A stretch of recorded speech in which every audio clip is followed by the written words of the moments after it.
Welcome or welcome back. I thought for my first video of 2026, I'd like to do a video on things I am bringing and focusing on more in 2026, from buying habits, friendships, and even things like long-term goals, like when it comes to education and hobbies. So I just want to share a few things that I have. I have a list. I hope you can share a few things that you're also trying to focus on in 2026, because even though it's already a few days into the year, I don't think it's ever too late to start something in the year, as long as you genuinely kind of remind yourself. And I even said I'm not gonna get a journal for 2026. I was lucky enough to find the Vogue magazines with the 2026 diary, so I am trying to be using it a bit more often and to just remind myself of the things that I'm trying to commit to this year. And I think the best way is to be very direct about the goals and to have a few at a time. You know, there's no point of burdening yourself with like 10 or 15 different things if you're not going to stick to any, So I have 5 right here, and I'll share the 5 with you, and maybe along the weeks or along the months I might pick something up along the way. So my first one is to try and focus on taking care of what I already have. I especially have my shoe collection in mind with this, but this goes for anything, any furniture I have, absolutely anything, any items, any clothing. But why I think this really came to mind for me is because I have this pair of boots. So I have these boots for a few years now, and they're my absolutely favorite. I have quite muscular calves, so not a lot of boots fit me, but these fit me and they have a nice heel and they're extremely comfortable. I've worn them to a lot of places, and when I was packing for my holidays to Spain, I thought I might bring these boots with me. But what I didn't realize until I started packing is that they have started to kind of rip, but they're not ripping, they're kind of like peeling away. The paint is just starting to chip. It's very hard to show, but maybe you can see over here, like at the back over here. And I do think the main cause is because my room is really dry, so it's kind of speeding the process of the imitation leather to chip and crack. Even my orchids are fighting day to day, but I do think this could have possibly been prevented if I would have been waxing them after every single wear, or just even waxing them if I'm not wearing them for a prolonged period of time. So I think it really genuinely upset me, because they're a beautiful pair of boots. I can't wear them, I can't pass them on to someone else. It's just gonna be thrown out if I can't find a way to kind of upcycle them or still wear them. Like, they're completely wearable, but just the whole length of the boot is starting to crack. And this goes to a lot of things, it's like cashmere shirt. You can remove the pilling and you can keep on wearing them, but things like shoes, if you don't clean them enough, or if you don't wax them like I wasn't waxing them, there are certain things that you have to try to prevent, because once they break, not really much reversing. So I think that really made me think about the way I'm treating the things that I already have, especially my shoes, because I do tend to neglect them until I really have to take care of them. But it's not even being lazy to take care of things. Like, sometimes you're genuinely not aware, and I think it's important to educate yourself about the things you own. And going for clothes, especially if you're buying more expensive clothes, cashmere, wool, they all have to be taken care of differently. So I'm hoping to put more effort in actually learning how to care for the things I have, because I just don't want another boot situation. It genuinely broke my heart, because such a beautiful pair of boots and their potential was kind of wasted. I just didn't get as much wear out of them as I really wish I did. The second thing is really simple, and I hope to simply be calling my friends more often.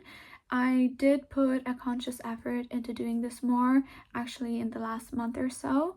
I hate texting.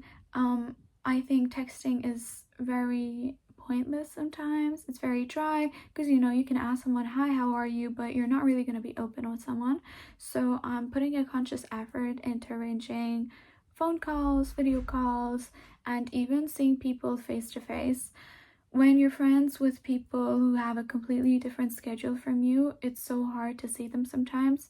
And you know, sometimes a whole day can kind of like go to waste. At the end of the day, if you have a few genuine friends, it's important to maintain the friendship and the bond, and spending a whole day to see them and get quality time is not a waste of time. It's important not to see it as a waste of time, because it's not. You want to keep on trying in 2026 to continue and asking to call my friends. Of course, it's important not to push yourself too much, and it's important to see people who reciprocate. I think it's really important, and it's the only way you genuinely catch up with people. If you can't see them face to face, you know, a video call, of course it's not the same thing, but it's still better than kind of like a hey, how are you text. I'm good, how are you, you know, any news, no news. I just really hate that. I don't want to be just abandoning my friends then if I'm not texting them. And yeah, just to put a conscious effort into actually maintaining the connections with people who really do matter. Honestly, a big one for me is being conscious of the content I'm consuming. So one of the things I try to do from time to time is just to go through my following list, or even if I see something kind of that I don't really find interested on my Instagram feed, I would just go through my following, and sometimes you'd see accounts that you followed from 4 years ago and you just don't really connect with those accounts. Sometimes even the content that those accounts are producing is not something I'd really like to be consuming on a daily basis. It also goes to music. I ditched sad music for a good few months now. It just does not make me feel good, and I'm trying to kind of consume more upbeat music I actually enjoy, also music that makes you move. I know dancing can be embarrassing if you're doing it alone, but I think dancing every so often is so healthy and it makes you feel so much happier.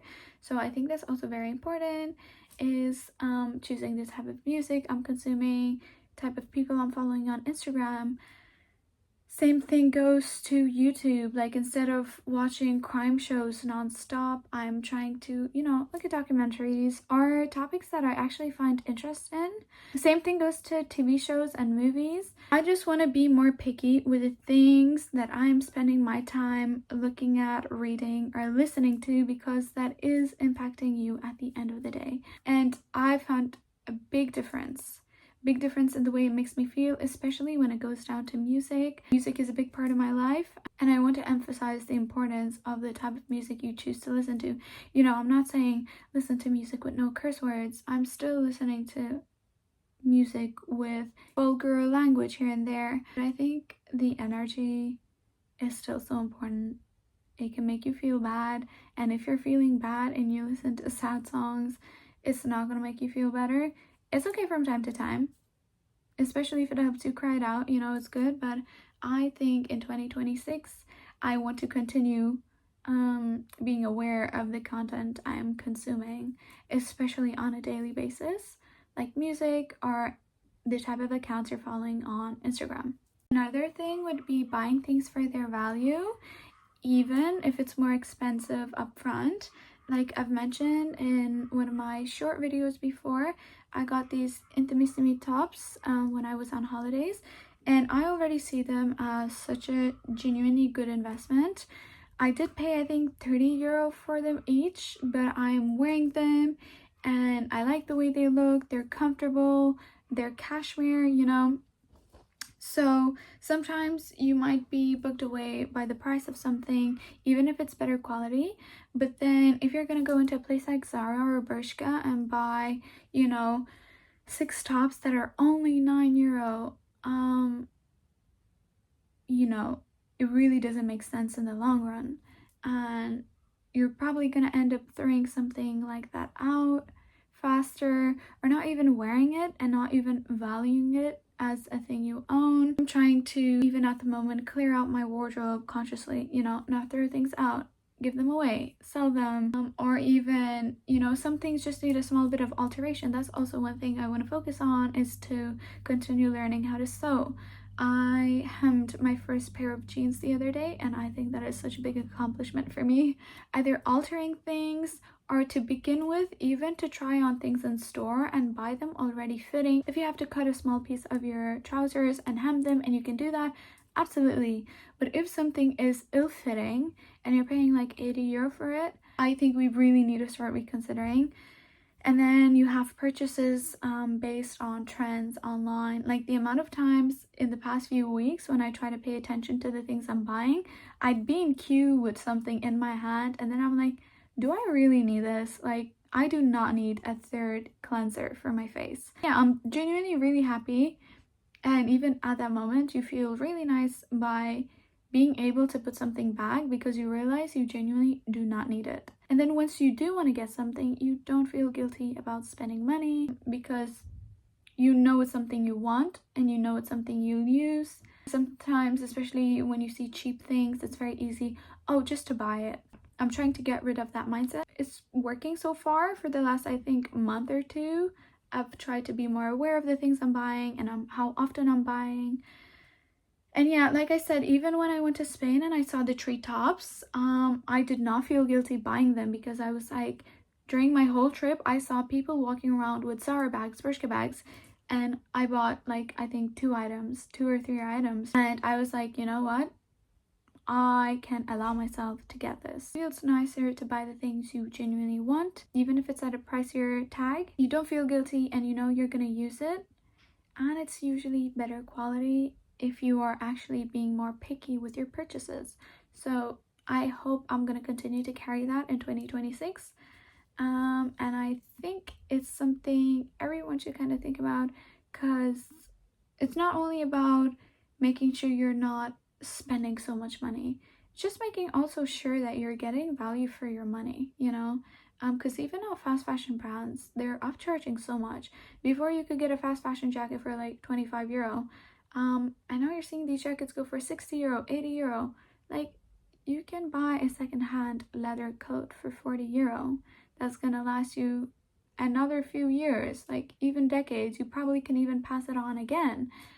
So yeah, I think that's just one very important thing. And the last thing would be to focus on and not give up so quickly on hobbies, on long-term goals. I am attending university at the moment. I'm in my second year, and you know, the last semesters were great, but I also think I wasn't getting the amount of value I could be getting from my course.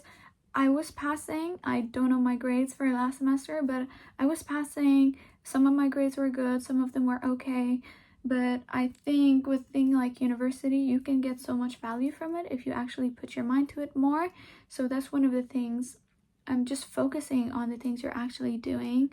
And especially for me, if I encounter something negative, like let's say, you know, you're doing a YouTube video and you get a hate comment, or you're working at a job and they're like, oh, you made a mistake. Or even with college, let's say if you get, you know, a bad grade, I'm very quick to turn away from that and I get embarrassed and I turn away from it and I just want to stop doing that. It's hard and it can be very, I don't know, for some reason embarrassing. Especially, I'm working on something very exciting at the moment and I do sometimes question, especially in the last few days, I kind of question if it's even worth doing it. But it's something that I really wanted to do for a long time and something I'm putting my whole heart into it, genuinely, and I'm very excited about it. But yeah, of course there's things along the way, especially the bigger a project, the bigger the things you have to do, there will be obstacles in the way, and it's so easy to get turned away by absolutely any of those obstacles. So I just hope to keep my head straight and not put it down as fast as I do at the moment.